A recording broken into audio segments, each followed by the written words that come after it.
Bonsoir, mesdames et messieurs, c'est le moment de parler sport sur Canal Algérie avec le 17e numéro de votre émission 52 minutes chrono. Aujourd'hui, bien évidemment, on reviendra sur la Coupe d'Afrique des Nations de football remportée par, et c'est une deuxième fois pour ce pays qui respire football, à savoir le Sénégal qui bat le pays organisateur. Et une édition entachée malheureusement par les scandales d'arbitrage. Coupe d'Afrique des Nations de handball également qui va débuter dans 2 jours, le 21 de ce mois. Et l'Algérie qui affronte pour son premier match le Nigeria, ça sera à midi et ça sera ce mercredi. Quelle solution pour les sports collectifs? C'est la thématique donc proposée par le forum de la radio Chaîne 2 à travers son traditionnel forum qui en est à sa 3e édition. Voilà pour le sommaire de ce 17e numéro. Le plaisir de recevoir pour aujourd'hui l'ex-directeur technique national de handball, puisqu'on va parler de la Coupe d'Afrique des Nations, M. Habib Khalifia, qui nous fait le plaisir d'être parmi nous, qui est un habitué à 52 chronos. C'est Habib, bonsoir et bienvenue. Bonsoir, merci pour l'invitation. Je suis très ravi d'être parmi vous. Et bonsoir à nos téléspectateurs. Et bonne année également, puisqu'on est au mois de janvier 2026. On vous souhaite une bonne santé, une longue vie, surtout que de bonnes et belles choses pour vous et pour tous les Algériens. Le plaisir de retrouver Badardine Ben Hadjouja, notre consultant qu'on retrouve tous les lundis pour de précieuses analyses. Badardine, bonsoir. Bonsoir Mokhtar, bonsoir chers téléspectateurs que j'espère sont nombreux aujourd'hui à nous suivre. Oui. Et puis bienvenue à mon ami Habib Khalifia. Voilà, c'est parti pour 1 heure de temps. Comme annoncé au sommaire, on va parler en premier de cette Coupe d'Afrique des Nations de football, remportée par le Sénégal. Une belle victoire, selon vous, méritée pour les Sénégalais. Hier, on a suivi un très beau match et surtout un retour en force des Sénégalais après des scandales d'arbitrage qui ont pratiquement marqué toute cette édition. Effectivement, entaché par des scandales d'arbitrage, mais je pense que c'était mérité pour les Sénégalais. Quand même, c'est une équipe, comme vous l'avez dit tout à l'heure, c'est un pays qui respire le football. Donc ça fait sur 3 Coupes d'Afrique, je crois, c'est leur troisième finale. Voilà, oui. Et leur deuxième Coupe d'Afrique sur le nombre de coupes remportées. Je pense que, comme je l'ai dit tout à l'heure, c'est très mérité pour ce qui concerne le Sénégal. Je pense que le Maroc aussi avait une bonne équipe et ils n'avaient pas, comment dirais-je, ils n'avaient pas besoin d'une aide ou de quoi que ce soit. S'ils avaient joué le plus normalement du monde, peut-être qu'eux aussi, ils auraient un meilleur sort. Voilà, mais finalement, à justice divine, le Sénégal remporte cette Coupe d'Afrique des Nations. Tellement il y avait beaucoup de scandales d'arbitrage durant toute cette édition. Badardine Ben Hadjouja, on croyait que c'était l'organisateur tricheur qui allait remporter cette Coupe. Moi, je suis très heureux. Je suis très heureux parce qu'il y a une justice divine et puis le Sénégal mérite amplement ce titre de championne d'Afrique et puis elle a eu cette coupe. Moi, j'ai été émerveillé hier. J'ai suivi avec un œil très intéressé cette finale. Écoutez, félicitations pour le Sénégal, pour cette équipe qui a été merveilleuse. Maintenant, s'agissant de nous, c'est vrai qu'on a fait de très très bons matchs. Par contre, je dirais avec les influences d'argent et de pouvoir dans les coulisses des plus grandes institutions. On revient rapidement. Retour au plateau de 52 chronos. On était en train de parler de cette Coupe d'Afrique des Nations et du sacre du Sénégal, M. Habib Khalifia, qui est notre invité, ex-directeur technique national de handball. Il est là pour parler de cette Coupe d'Afrique des Nations de handball qui va débuter dans 2 jours. Et M. Badardine Ben Hadjouja, qui était en train de donner son analyse sur la Coupe d'Afrique et surtout sur la participation algérienne. Et comment vous la jugez, la participation, quel est votre constat en tant que technicien? Écoutez, notre équipe n'a pas à rougir. Ils ont fait 5 matchs en totalité. 4 matchs se sont très bien déroulés, malgré un arbitrage un peu douteux. Le dernier match, on a vu ce qui s'est passé. Beaucoup même, ouais. Oui, donc c'était flagrant. On nous a enlevé un penalty, etc. Donc on n'a pas à rougir. On a à réfléchir pour l'avenir, comment nos représentants dans les institutions internationales doivent agir et doivent préserver notre équipe. Donc je dirais avec toutes les influences d'argent et de pouvoir dans les coulisses, bien sûr, des institutions mondiales, je dirais, pas uniquement la Confédération africaine de telle ou telle discipline, mais ça existe dans les plus hautes institutions internationales. Il y a des influences énormes. Et il faut qu'on sorte de notre naïveté. Nos responsables doivent sortir de cette naïveté. Vous savez, il l'a dit, l'entraîneur du Sénégal, et il a dit, nous avons été accueillis chaleureusement en Algérie lors de la CHAN, et ils ont remporté devant notre équipe en finale. Le Sénégal avait remporté cette CHAN. C'est le meilleur exemple de sportivité et de bonne organisation. Mais il faudrait qu'on s'impose dans les institutions internationales d'une manière à ne pas toucher à nos intérêts et à nos droits. Voilà ce que j'ai à dire. Et vous avez raison de le dire, en matière de diplomatie sportive, on est bien absent, M. Khalifia. Ah oui, effectivement, même la preuve, même en handball, on n'existe même pas au niveau des instances africaines, alors que l'Algérie est le troisième pays à avoir remporté la Coupe d'Afrique. Il y a la Tunisie, l'Égypte et ensuite nous, alors que normalement on devrait être de facto membre du bureau exécutif de la Confédération africaine. Et puis nous avons notre mot à dire en principe. Dans différentes disciplines, il faut bien se placer. C'est une nécessité maintenant, la preuve. Voilà, donc on va revenir en images avec les images sur ce sacre sénégalais avec ce commentaire signé Walid Yousfi. Champion d'Afrique pour la deuxième fois de son histoire. Un sacre mérité après sa victoire en finale contre le pays organisateur, le Maroc. Durement acquis après des décisions arbitraires et une atmosphère jugée hostile par la délégation sénégalaise. Dès la veille de la finale, les Lions de la Teranga ont dénoncé les conditions de leur prise en charge. Des vidéos largement relayées sur les réseaux sociaux ont montré des conditions d'hébergement difficiles et des problèmes logistiques affectant aussi bien les joueurs que les supporters sénégalais. Tout au long du match, les décisions de l'arbitre étaient à l'image de cette CAN 2025 organisée par le Marzane, largement en faveur de l'équipe marocaine. Le Sénégal a ouvert le score pendant la deuxième mi-temps, mais le but a été refusé par l'arbitre. Quelques minutes plus tard, un penalty a été accordé au Maroc, une décision vivement contestée par le camp sénégalais. En signe de protestation, les joueurs du Sénégal ont brièvement quitté la pelouse avant de reprendre le jeu. Le penalty a finalement été manqué par Brahim Diaz sur une panenka, marquant ainsi un tournant dans la rencontre.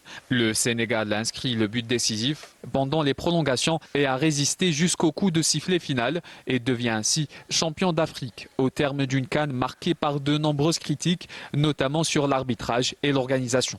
Le Sénégal inscrit ainsi son nom au palmarès de la CAN 2025, rappelant que quelles que soient les circonstances, les trophées se remportent avant tout sur la pelouse. Voilà, c'est sur la pelouse que se joue donc une compétition sportive, notamment le football, avec le Sénégal qui a bien confirmé cet adage, donc savoir réussir et surtout rester concentré sur son sujet pour remporter une compétition et notamment la Coupe d'Afrique des Nations avec brio un Sadio Mané qui termine en beauté sa participation en Coupe d'Afrique avec ce joli sacre et le titre de meilleur joueur. Je pense qu'ils se sont très bien préparés pour ce match. Ils savent très bien tout ce qui rôdait autour de ce match, tout ce qui se faisait.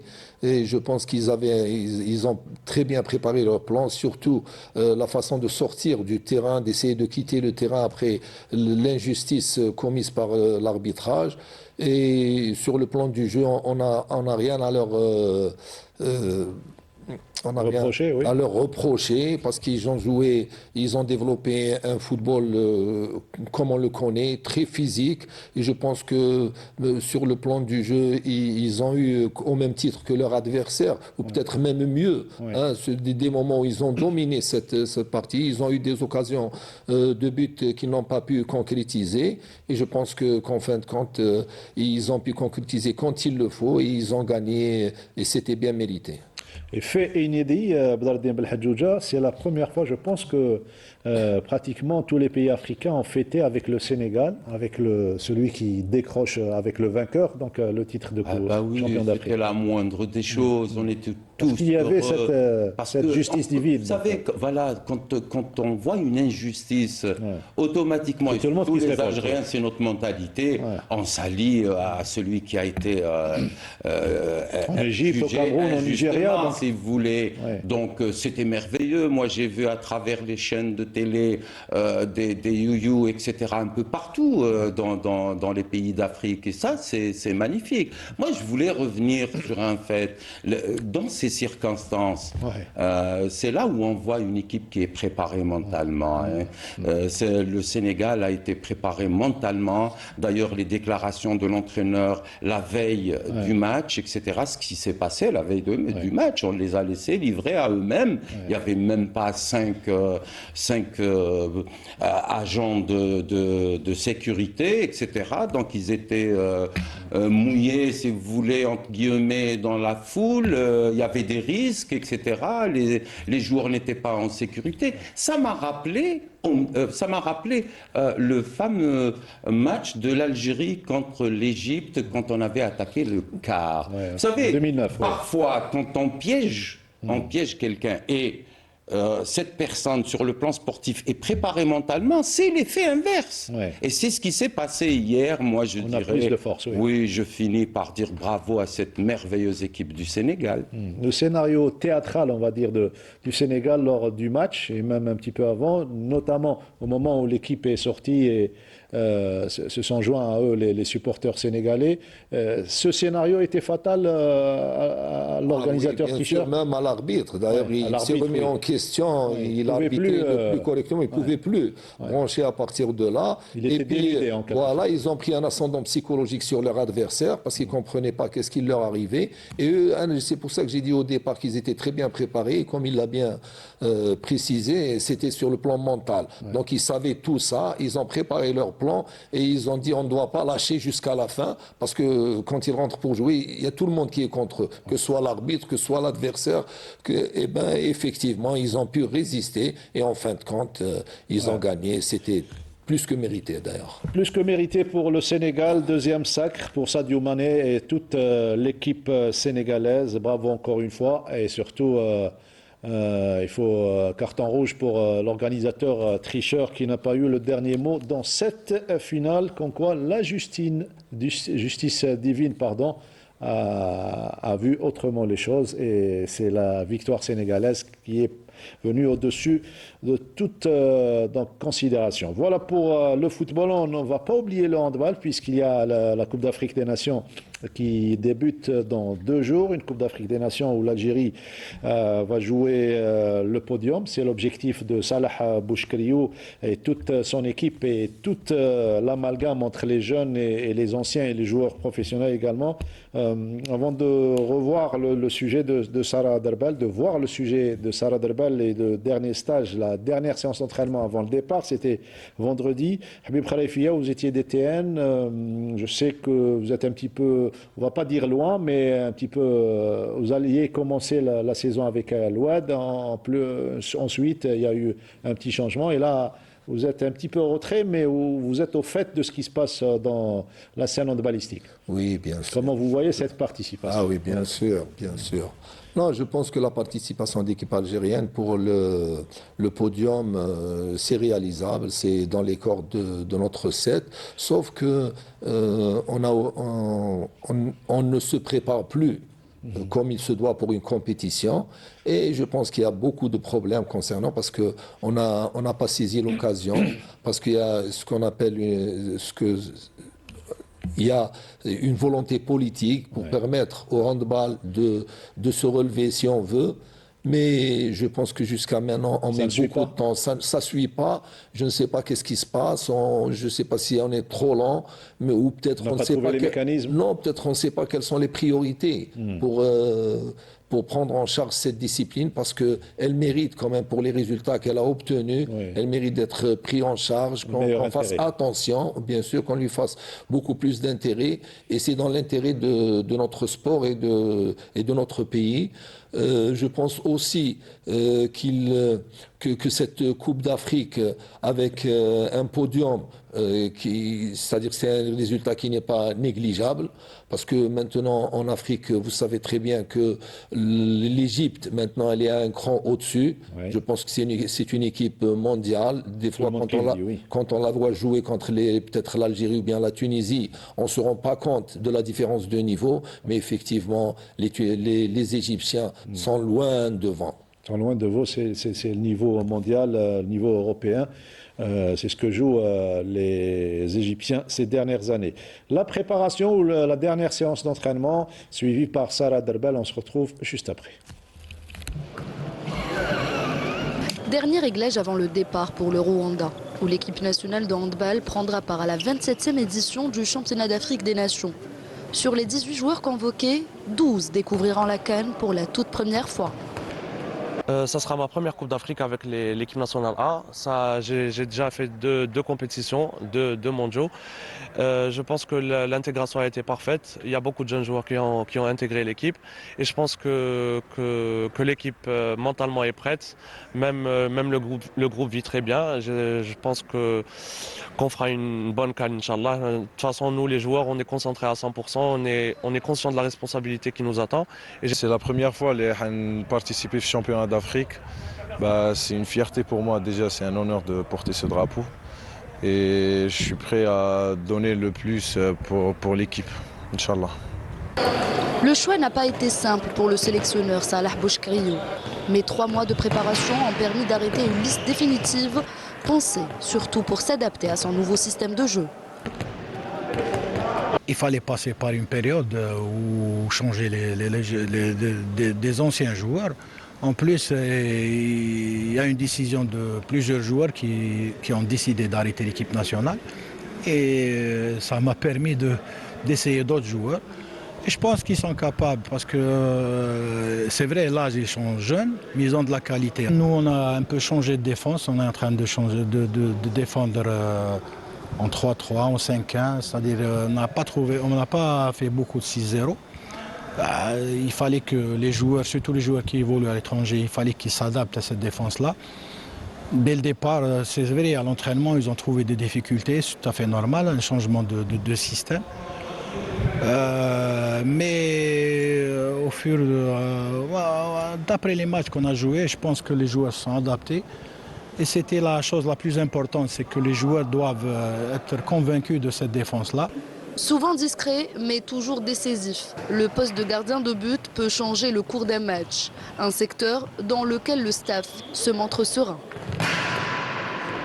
J'ai 2 gardiens qui lèvent au championnat européen. Alors ils jouent avec des joueurs expérimentés et tout. Ils ont le réflexe. Ils ont des techniques ou même le gardien algérien. Je pense que s'ils se complètent les gardiens, et les 3 gardiens, normalement avec Khalifa Zidou, ils prennent beaucoup de confiance et beaucoup d'expérience. حارس مرمى يعني هو اللي يمد لا كونفيونس للاعبين اكيد لما تكون تصديات من الحارس راح يمد يعاون بزاف الفريق. نتمنى ان شاء الله نكون في المستوى. لعبنا مع دي ناسيون قويين يلعبوا بطولة اوروبا وين شفنا النيفو نتاعنا بلي نقدروا. لعبنا مع جورجيا ربحنا، لعبنا مع فريق يلعب دوري الاوروبي في سلوفينيا ثاني فزنا عليه. الحمد لله كما يقول لك انا واجدين باش نكونوا à 100%. Des jeunes ambitieux encadrés par des joueurs expérimentés. Un groupe équilibré, prêt physiquement, tactiquement et surtout mentalement pour le rendez-vous continental. En peu de jours, ils ont pu c'est-à-dire former un groupe très complémentaire, qui vit bien. Il y a beaucoup de relations qui se sont créées tout au long de cette préparation. Et je pense que sur ce point, je ne crains pas. Le groupe il vit bien, il est très bien. Il est focalisé sur son objectif et j'espère qu'on fera une bonne Coupe d'Afrique. Toutes les équipes sont capables de remporter la Coupe d'Afrique. C'est une compétition, tout peut arriver, donc on va tout donner, on va donner notre maximum. C'est un groupe de jeunes, on sait bien, ils se sont bien adaptés avec les autres joueurs. Donc, alhamdoulilah, on a formé un très beau groupe. Alhamdoulilah. Cette CAN sera aussi celle des adieux pour Messoud Benkous, pilier de la sélection depuis près de 20 ans. Cette compétition aura une saveur particulière. Ce sera ma dernière participation avec l'équipe nationale et ma dernière CAN, Inch'Allah. Premièrement, je dois être performant sur le terrain. Un groupe soudé, une ambition positive et des objectifs clairement définis. Le podium et pourquoi pas aller chercher la finale. Il faut respecter les adversaires. Il faut respecter le maillot avec lequel on joue. Parce que là, on n'est pas en train de représenter un club ou une ville, là, on est en train de présenter l'Algérie. L'objectif, c'est au moins y aller en finale, parce que la dernière fois, l'autre équipe a été en finale. L'objectif, c'est d'y aller en finale, et en finale, Inch'Allah, tout peut arriver. Voilà. Quel que soit l'adversaire, le 7 national se dit prêt à défendre les couleurs de l'Algérie. Avec une ambition claire, redonner au handball algérien la place qu'il mérite sur la scène africaine. Voilà, c'était le reportage de Sarah Derbel. Quelle impression vous ont laissé les images que vous venez de voir? Oui, comme ils l'ont dit, ils vivent bien, l'équipe elle vit bien, le groupement, mais je pense qu'on se prend tout le temps en retard, on n'a pas une planification, on ne respecte pas une préparation étalée si on veut, on ne fait pas de compétition de haut niveau pour élever le niveau des joueurs, et puis il faut revenir à la base, on n'a pas de clubs qui sont structurés pour pouvoir donner des joueurs à l'équipe nationale. Donc quel que soit le résultat qu'on peut obtenir, ce ne sera qu'un résultat, même si on arrive à gagner la Coupe d'Afrique, comme l'a dit pourquoi pas l'entraîneur, je pense que ce sera qu'un résultat éphémère, qu'on ne peut pas se maintenir et qu'il faut revoir à la base tout ça. Selon vous, la Coupe d'Afrique est loin de notre portée ou bien c'est jouable? Non, la Coupe d'Afrique, moi je pense que l'Égypte, c'est une équipe qui est mondiale, qu'on ne peut pas battre. C'est pas, comme on dit, des éloges pour l'Égypte, mais c'est des gens qui ont travaillé depuis très longtemps. Voilà, c'est ça, c'est l'aboutissement d'un travail. Ce serait injuste de gagner une nation qui... Même pire, puisque au niveau des catégories de jeunes, les Égyptiens ont été champions du monde. Le dernier championnat du monde, ils ont perdu, je crois, en finale, après prolongation, alors qu'ils ont mené toute la partie au niveau des, je crois, U19, U17. Et leur équipe de U21 ou U19, ils ont perdu contre le futur champion en quart de finale. Ils ont perdu des équipes de handball qui respirent le handball. Ils les ont battus avec 15 buts d'écart. Donc, c'est pas des choses qui arrivent comme ça s'il n'y a pas un travail qui est suivi de longue haleine et à long terme. Il y a des indices qui ne trompent pas. Ah oui, bien sûr. Voilà. L'Égypte donc en premier, et pourquoi pas jouer la finale, comme l'a dit Salah Bouchkriou, Abdeldim El-Hadjouja, le Nigeria, Rwanda, Zambie, nos adversaires dans le groupe A, à notre portée, selon vous, ou bien il faut se méfier des équipes même qu'on ne connaît pas? Écoutez, d'abord, je souhaiterais que cette équipe technique arrive à son objectif, et qui était le premier objectif, c'est faire podium. Oui. Hein. C'est une chose, c'est très bien. Donc c'est tout ce que je leur souhaite, ce bonheur-là. Mais il ne faudrait pas se focaliser sur cette Coupe d'Afrique. Pourquoi? Ce serait une erreur. Parce que le handball a vécu quand même des années de régression, des années de marasme quand même, il faut le dire. Ouais. Aujourd'hui, il y a une volonté politique pour redresser ce handball et pour qu'il reprenne son blason, sa place qu'il faut. Hein. Le handball a toujours donné des satisfactions. J'aime bien votre discours. Il y a la Coupe d'Afrique qui approche à grands pas. Et vous parlez surtout de politique. Mais oui, moi je rejoins mon ami expert. Tout à l'heure, il avait dit les choses, il avait dit qu'il y a une volonté politique. Monsieur le Président de la République a parlé du handball et a parlé du sport scolaire. Maintenant, aux responsables de redresser. Redresser, c'est pas aller ramener une Coupe d'Afrique le plus vite possible. Il faudrait la préparer. Il l'a dit, mon ami, timidement, mais il l'a dit. Je le comprends, c'est un déontologique, c'est-à-dire que il fait partie de la famille du handball, donc il dit pas, il va pas jusqu'au bout. Moi, je dirais qu'il n'y a pas de plan. Pour cette fédération, il n'y a pas de plan de redressement. Et le plan de redressement, ce n'est pas gérer un calendrier international. C'est trop tôt. Maintenant, Coupe d'Afrique, on peut faire podium, oui, on peut faire podium, et c'est ce que je souhaite à cette équipe. Mais il y a d'autres paramètres. Il y a d'autres paramètres. La formation, comme il l'a cité mon ami Habib, la formation, moi je vois bien, par exemple, un mécanisme ramener des experts étrangers pour s'occuper de la formation, pour s'occuper des jeunes, des U16, des U18, je ne sais pas. Il faudrait tracer un plan qui va redresser ce handball, pas momentanément, pour une longue durée, parce que la population algérienne s'apprête. Nous avons le potentiel humain. Il faut le dire, le handball ou l'athlétisme par exemple en Algérie ou bien le football, etc., ça draine des foules. Les Algériens, c'est des amoureux du handball. Donc il suffit de mettre en place des mécanismes tels que je viens de dire et aussi peut-être construire des passerelles avec l'université pour qu'il y ait quand même allègement pour les handballeurs étudiants, etc., qu'on puisse... Comme il l'a si bien dit mon ami, qu'on puisse quand même travailler avec une équipe nationale pendant tout un macrocycle, pendant une année. Et puis des jeunes, pas uniquement ceux qui sont en place aujourd'hui. Il faut voir avec les pôles de développement sur le territoire national, ne serait-ce cibler certaines wilayas, là où il y a le potentiel humain, et envoyer une commission nationale.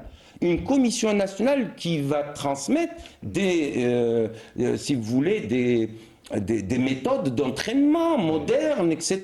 Il faut élever le niveau. C'est comme ça. Malheureusement, on ne voit pas une feuille de route de la part de cette nouvelle fédération encore. Et malgré la situation des dernières années du handball, on arrive à sortir de belles participations en Coupe d'Afrique ou bien en Coupe du Monde moyennement, mais surtout en Coupe d'Afrique. Les derniers résultats lors des 2 derniers stages, donc ici et en Slovénie également, est-ce qu'ils sont révélateurs? Un 31-31 face à la Croatie. Il y a eu également 32-30 face à la Géorgie et d'autres matchs également avec des clubs. Est-ce qu'ils sont révélateurs Oui, ils sont révélateurs dans la mesure où ça se passe sur un match. Parce que nous avons un set qui est compétitif effectivement et qui a un certain niveau et qui peut nous valoir des satisfactions. Mais sur le long terme, c'est-à-dire sur une compétition de tournoi, gérer la compétition, je pense qu'ils ne seront pas capables. Et on avait l'exemple l'année dernière avec les championnats du monde, où on avait seulement un set. À chaque fois que l'entraîneur faisait des changements, donc il y a un déséquilibre au niveau de l'équipe. Donc il y a une différence de niveau entre les joueurs évoluant à l'étranger et les joueurs qui évoluent en Algérie. C'est pour ça que tout à l'heure, j'avais parlé de problèmes de formation à la base, au niveau sur le plan national, c'est de permettre aux équipes, aux clubs de se structurer, de permettre aux clubs de travailler, parce que les joueurs qui vont en équipe nationale, ils viennent des clubs. Maintenant, si on va prendre les joueurs seulement de l'équipe nationale, et quand ils termineront leur stage ou bien leur préparation, où est-ce qu'ils vont revenir? Ils vont revenir à leur club. Donc à leur club, il n'y a pas de moyens, on ne peut pas travailler comme il se doit. Il y a beaucoup de choses qui n'y sont pas. Donc c'est pour cela qu'on ne peut pas élever le niveau et on ne peut pas maintenir un certain niveau de compétition. Sur le plan individuel et sur le plan intrinsèque, nous avons des joueurs qui peuvent faire la différence? Eh ben, il y a des joueurs la majorité sont issus du CRU, c'est-à-dire ils sont issus d'Algérie, tels que le pivot, l'arrière droit, Rodman, le gardien de but. C'est des joueurs qui sont confirmés à l'étranger alors qu'ils sont partis d'ici. Donc la patte, elle existe, même au niveau de la formation, peut-être pas sur tout le territoire national, mais il y a des formateurs quand même qui peuvent. La preuve, ils étaient à l'origine de l'éclosion de ces joueurs. Donc je pense que maintenant, puisque comme il l'a redit mon ami Bodro, il y a une volonté politique. Maintenant, on n'arrive pas. C'est pour ça que tout à l'heure, j'ai parlé que les gens peut-être ne savent pas quelles sont les priorités. Voilà, et selon vous, quelles seraient les priorités? Les priorités, structurer, c'est de structurer les clubs, de le permettre pour pouvoir former. Maintenant, les formateurs, il en a parlé tout à l'heure. Et à partir de là, c'est un plan à long terme qui se fait. Et puis, les différentes équipes nationales. Parce que la vitrine de la fédération, c'est les équipes nationales. Oui. Maintenant, si on se prend en retard pour l'équipe nationale, je ne vois pas l'intérêt de commencer, par exemple, un championnat très tôt, alors que toutes les équipes ne peuvent pas commencer. Donc, je pense que dans un premier temps, il faut essayer d'inventorier les problèmes que rencontrent ces équipes, pourquoi ils ne veulent pas commencer, et par la suite, essayer de régler. Et ensuite, et en parallèle, c'est les équipes nationales qui sont prises en charge. Maintenant que le ministère, je pense qu'il leur donne les moyens de pouvoir, c'est-à-dire faire le suivi de ces équipes nationales. Maintenant, il faut faire une répercussion sur les clubs maintenant, comment on doit formuler la chose pour pouvoir permettre aux clubs de travailler convenablement et d'avoir un championnat qui se respecte, et de là on aura des joueurs qui seront performants. Parce que les meilleurs résultats que l'Algérie a pu réaliser, c'était pendant la réforme. Oui. Les 5 championnats d'Afrique, avec bien sûr la réforme qui a donné les moyens et la politique nécessaires, et puis les hommes qui ont travaillé à cette époque. Voilà. Sinon, depuis cette période, c'est je ne sais pas comment on peut appeler ça. Vous avez été DTN. Est-ce qu'on peut appliquer ou plutôt mettre en œuvre ce que vous venez de dire? Ah oui, bien sûr. Quand j'étais DTN, sur papier d'abord? Oui, sur papier et sur la pratique. Parce que le ministre qui était à l'époque, c'était Mohamed Tahmi, le professeur Mohamed Tahmi qui était, et je pense qu'il y avait une réflexion dans ce sens pour le développement avec le sport de performance, les pôles de développement, mais depuis je pense que, bon, moi j'étais plus... C'est là où le bas blesse, c'était à l'époque de M. Djiar. Oui, quand vous étiez DTN, hein, si je me rappelle. Non, c'était Tahmi. Par la suite, il est venu Djiar, mais Djiar était avant Tahmi. Ah, mais là, quand j'étais avec Tahmi comme ministre, et c'était l'étude qui a été faite, ou bien ce qu'on a pu préconiser pour le développement de différentes disciplines, et je pense que c'était quelque chose qu'on pouvait mettre en pratique et essayer de voir. Juste ensuite, il y a eu Cassure. C'est là où le bas blesse au niveau du sport national. C'est qu'il n'y a pas de travail de continuité, de réflexion. Il n'y a pas de stabilité. Voilà, c'est ça le problème. D'abord dans les idées. Telle personne, d'abord dans l'application des idées. Demain, c'est quelqu'un d'autre. Il oublie un dossier, il oublie une feuille de route. On a tendance, nous, les Algériens, quand on prend les rênes d'une fédération, non, l'autre, il n'a rien fait. On recommence. Non, ce n'est pas comme ça. Il y a toujours un travail qui se fait, qu'il faut garder. C'est vrai. Oui, peut-être le renforcer, peut-être toucher d'autres paramètres, etc. Oui, enrichir, oui. On ne peut pas faire cavalier seul. Et en un seul mandat, je suis désolé, une équipe fédérale ne peut pas tout faire en un seul mandat. C'est ce qu'il faut dire. Il faut commencer par les priorités. Bien sûr. Et ben voilà, c'est ce que je voulais dire. Hein. La boxe féminine, depuis le sacre d'Iman Khalif, vous adorez. Donc il y a un engouement des féminines pour cette discipline. On change de sport. Sport dur également, hein, la boxe. Donc on arrive à ce championnat national qui s'est déroulé à Tizi Ouzou cette semaine. Donc Sid Ahmed Bouaraïb est allé visiter. Il était chanceux donc, de couvrir cet événement pour toute la télévision algérienne. On va suivre ce reportage et on se retrouve juste après. 221 athlètes représentant 22 wilayas ont pris part à l'événement. Regroupant les catégories cadettes, juniors et seniors, ces finales ont vu les boxeuses de la wilaya de Tizi Ouzou s'illustrer en décrochant 7 médailles d'or, 4 en argent et 3 en bronze. Elles sont suivies de celles d'Alger en 2e position, alors que Blida et Indifla se partagent la 3e place. حصلت الآن على ميدالية ذهبية بفضل المدرب تاعي والمجهودات اللي قمنا بها في ظرف 4 أشهر وإحنا نسرين ونتعبوا ونقصوا الميزان تعبنا بزاف باش وصلنا لهذا النتائج كبرى والحمد لله والشكر بفضل والدية وبفضل المدرب تاعي بوقرة نصر الدين اللي يوقف معنا. Pour les cadettes, on a eu une médaille d'or. Plus 4 médailles de bronze. Donc on s'est classé à la 3e position nationale. Pour les juniors, on est classé à la 1re position avec 3 médailles d'or et 3 médailles d'argent. Nos boxeuses, bon, c'est pas seulement nos boxeuses, mais le niveau de la boxe féminine, elle est vraiment très appréciable. Un très très bon niveau. مستوى المنافسة يعني في الأدوار الأولى كان مستوى متوسط، لكن في الأدوار المتقدمة بما فيها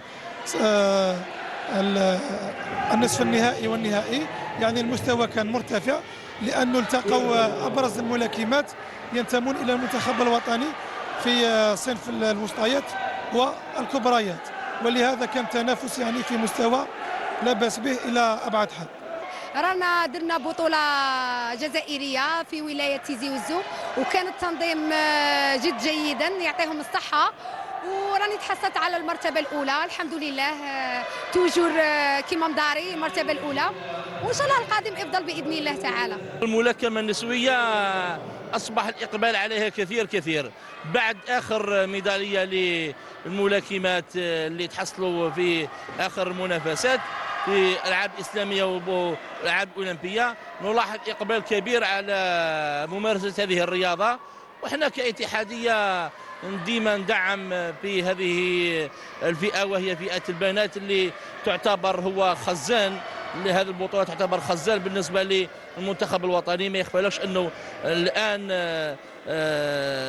مدربين المنتخب الوطني هم في عملية انتقاء حتى تدعيم المنتخب الوطني وتحضير للمواعيد القادمة إن شاء الله. الحمد لله كانت بطولة الجزائر ماشي جديد عليا، أنا بطلت الجزائر 14 مرة، جريتها كما لازم، ما يخفيكش باللي مع البيبليك تاعي والولاية تاعي تما لازم نديها اوفيسيال. الحمد لله اليوم كانت منازلة صعبة بصح الحمد لله جريتها كما بغيت.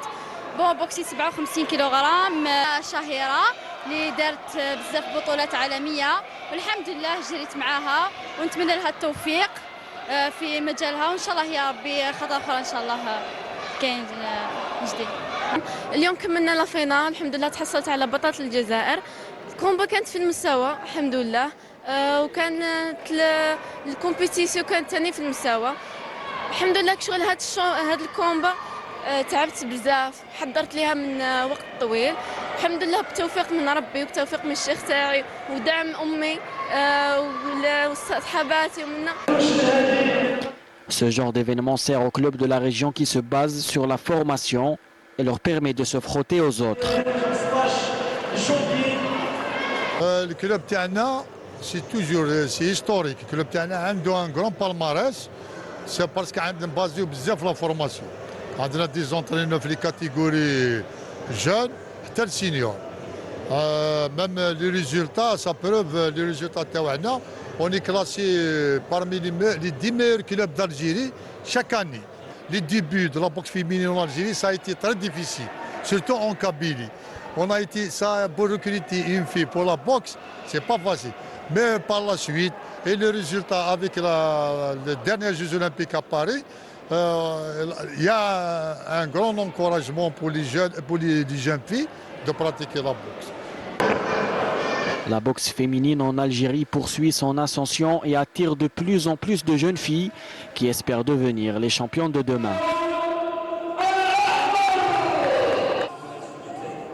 Ah, il a raison, Sid Ahmed Bouraib. Et depuis ce sacre d'Iman Khalif à Paris 2024, il y a un fort engouement. Ah oui, il y a un fort engouement, effectivement. Et maintenant, ils vont essayer de canaliser cet enthousiasme, énergie, oui. Voilà, cette énergie. Et il y en aura encore. Et ça colle au tempérament des Algériennes. Hein? Ouais, je pense que c'est des régions. Hein. Ouais. Quand j'ai suivi le reportage, je pense qu'il y a des régions qui sont bien portées sur ce phénomène. Et tant mieux pour le sport en général et pour la boxe. Il faut investir sur la boxe féminine, selon vous? Oui, certainement. Ouais. Je ne dirais pas le contraire. Ouais. D'ailleurs, moi, j'étais émerveillé de voir des jeunes de... Non, pourquoi pas? Je vous ai posé la question parce qu'il y a des gens on dit des fois conservateurs qui n'aiment pas que la fille on est dans fasse de la boxe. Demande aujourd'hui, ouais. Vous savez, il faut sauter sur l'occasion là où on est champion. Allez, disons-le, la boxe est une discipline porteuse pour l'Algérie, elle l'a toujours été. C'est le premier sport qui a donné des médailles olympiques. Et cela fait quelques années que la boxe féminine a débuté, et je suis émerveillé par le nombre de participants participantes. C'est magnifique. Et par le résultat filles, aussi. Comment? Et par le résultat. Et par le résultat, oui. Ce qu'on a été. C'était un championnat d'Algérie. Je parle uniquement de ce championnat d'Algérie. Oui. Regrouper plus un effectif énorme dans un championnat d'Algérie où la discipline féminine vient de débuter, même 10 ans, 20 ans, ce n'est pas beaucoup concernant le sort d'une discipline. Donc je dirais c'est merveilleux. Il faut investir justement. Il faut investir parce que je sais et ça coûte pas cher. Donc, ça ne coûte pas cher. En matière de préparation. Oui. Juste une salle et un ring. Oui, je dirais oui, mais à un certain niveau, non. Hein. À un certain niveau mondial, il y a à investir beaucoup d'argent, beaucoup de moyens, beaucoup de technicité. Écoutez, le haut niveau, maintenant, il a d'autres exigences, que ce soit pour la boxe ou le handball ou autre. Il faut le dire, il faut investir. Il faut investir. Vous savez, si on doit classer les disciplines en Algérie, ils sont connus. Les disciplines pourvoyeuses de médailles, que ce soit pour un championnat du monde ou bien des Jeux olympiques, ils sont connus. C'est la boxe, c'est le judo, c'est l'athlétisme, etc. Et à un degré moindre, quelques sports collectifs. Je commencerai par le handball. Le handball a toujours donné satisfaction, surtout dans les années 80 et 70. Donc il faut investir sur ces disciplines-là, sans oublier bien sûr la formation et développement des autres disciplines, dites mineures, entre guillemets. Alors justement, on était en train de parler en début d'émission de relance, plan de relance pour le handball et les sports collectifs. Vous serez certainement heureux de savoir que la radio Chaîne 2 organise cette année le forum de la radio algérienne. Chaque mois, il y a un thème principalement à développer. Cette fois-ci, on a eu droit à un joli thème, la relance, plutôt quelle solution pour les sports collectifs en matière de prise en charge, semi-professionnalisme ou professionnalisme. Hakim Kcheloud a couvert le forum et est venu avec ce beau reportage. Un sujet qui revient souvent dans les médias nationaux ces dernières années. Faut-il rendre les sports collectifs professionnels aujourd'hui en Algérie? Peut-on réellement mettre en place cette idée? C'est le sujet et la question à laquelle ont tenté de répondre et d'expliquer les invités du Forum des sports de la Chaîne 2. Parmi eux, le président de l'Observatoire national des sports, Mokhtar Boudina. D'abord, la première des choses, c'est une clarification conceptuelle. Qu'est-ce qu'on entend par professionnalisme? Est-ce que le professionnalisme, c'est la professionnalisation dans la gestion ou est-ce que c'est un autre système? La loi, la 1305, fait la distinction entre deux entités, le club sportif amateur et le club professionnel. Le club professionnel, c'est une société commerciale. Or, aujourd'hui, créer des sociétés commerciales au niveau des trois disciplines me paraît très très dangereux. Pourquoi? Parce que le business model de ces disciplines-là n'est pas défini. D'abord parce qu'il n'y a pas de source de recettes importantes. Le paysage audiovisuel n'offre pas cette possibilité. Et donc je ne vois pas comment c'est-à-dire mettre en place le professionnel tel qu'il est défini par la 1305 pourrait améliorer le sort de ces disciplines. Pour les présidents des fédérations algériennes de volley-ball et de basketball, Mohamed Tamadar Taza et Mehdi Boussif, cette option est envisageable et actuellement en étude, mais sous certaines conditions. Le plus important pour nous, c'est d'abord de relever le niveau du volleyball algérien et de rivaliser avec nos voisins et pourquoi pas dominer l'Afrique dans ce domaine. Sinon, en ce qui concerne l'aspect juridique des choses, moi je suis convaincu qu'il y a actuellement des clubs amateurs mais qui sont dans l'état d'esprit professionnel et qui travaillent d'une manière professionnelle. Pour le président du handball club d'Albiar, Aït El-Hussein Belaïd, le travail avait déjà commencé depuis au moins 2 ans au sein de son club, mais d'autres paramètres doivent intervenir pour finaliser le projet et mettre en place au moins le semi-professionnalisme. Ce qu'on veut faire et ce qu'on fait déjà, c'est déjà être professionnel dans notre manière de gérer le club et dans notre manière de réfléchir.